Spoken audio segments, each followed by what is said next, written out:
Please go subscribe to the Rumble channel for Franchise Sports TV under the name FSTV22. Now, I'm using that Rumble channel for any purposes of me getting kicked off YouTube and also for more of my spicier joints. It's free as well.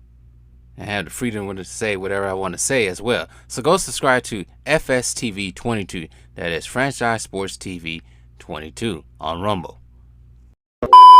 What most Milwaukee Bucks fans actually feared. So, as you guys probably all know already, I'm just putting my thoughts in there because I haven't had a chance to talk about it. Jrue Holiday has been traded to the Boston Celtics for Malcolm Brogdon and Robert Williams III. Jrue Holiday will now join Jaylen Brown and Jason Tatum.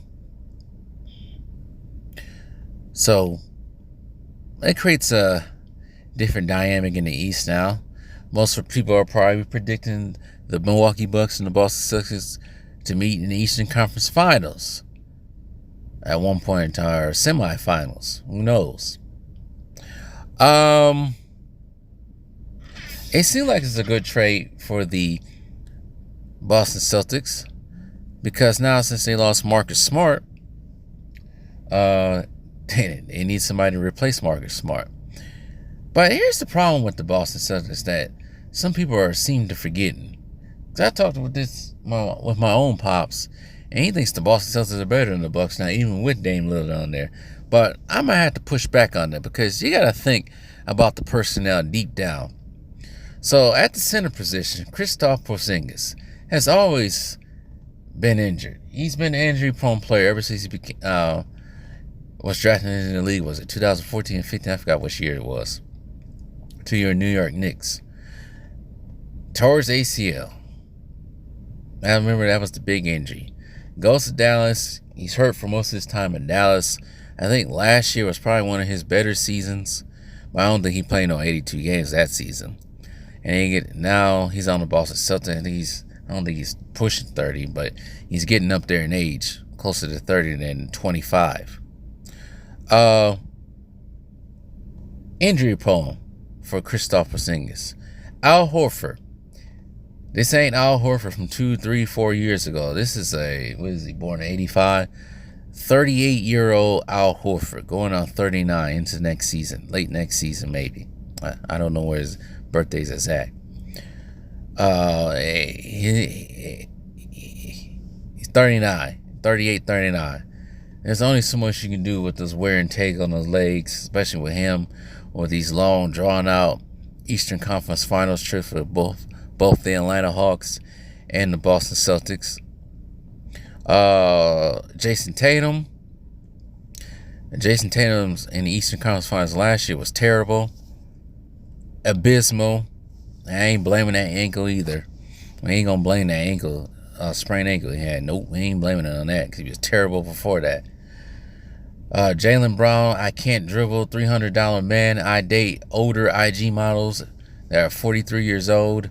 I hope he really worked on his handles because last year, especially in that Game 7, he was responsible for some of the turnovers the Boston Celtics had. And probably at starting at the point guard will be Jrue Holiday. And Jrue Holiday, as much as I liked him, I did realize that his offensive side was lacking. And it's been lacking ever since he got to the Bucks. He's inconsistent on the offensive side, but we weren't using him for the offense. We were using him for his defense, which he was brilliant at, up until the Eastern Conference first round against Miami, which I don't know what happened. And people say he's getting old, he's 33, but keep in mind, Jimmy Butler is older than him, so we can't blame it on age. Maybe you could blame him. People age faster than others.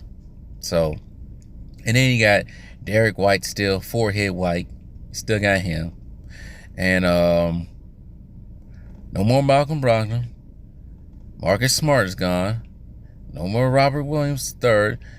And the biggest pickups for the Dallas Mavericks, Grant Williams, ain't no longer there because he's on the Dallas Mavericks, which was also a big time piece for the Boston Celtics in their playoff runs in back-to-back years that they had. So without him being there, the Boston Celtics are pretty much at the same level as the Bucks. Or I wouldn't say worse, but pretty much eye to eye with what they got. Because they also include that, I forgot the name of the coach now. He ain't no Ime Udoka, who was very, very defensive first, which we might see in Houston this up and coming season. So it's going to be the same old, same old. The Boston Celtics, their whole entire run to the final, well, not just run to the finals, but the whole entire, they're actually going to win.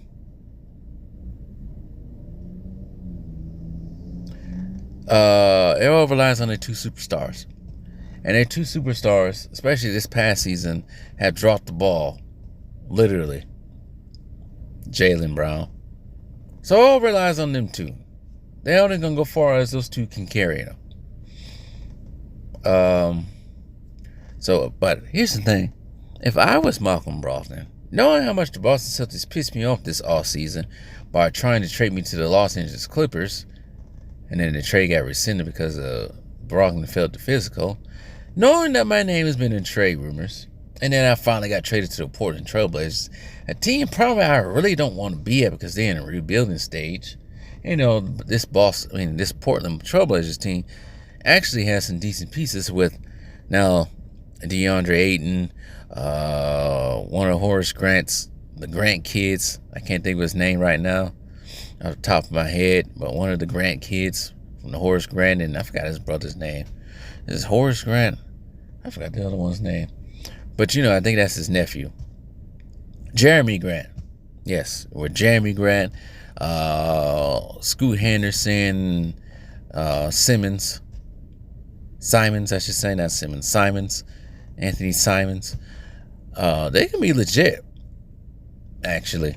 They can be very legit.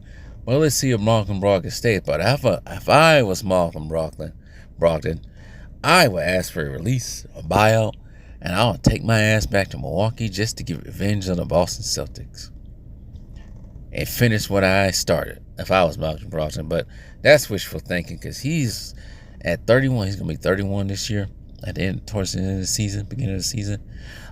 He's still got a lot left in the tank. He's a valuable piece. And I think he can start as a 2-guard instead of adding Pat Connaughton or even Malik Beasley on the Bucks. And he's not as great on defense as Jrue Holiday, but he's probably better than Dame. But that's just wishful thinking. Who knows? Maybe Marshawn Beauchamp will have a breakout season now that he can finally get some time with a new coach. Maybe, what's his name? Adrian Griffin, the new coach. Since he's supposed to be a defensive-minded coach, maybe we might see something new out of Dame on the defensive side. Who knows? But anyways, that's my thoughts on the whole Boston Celtics trade. Probably speak more about the whole Bucks trade later on. I can say more than I want to say in the last week or so.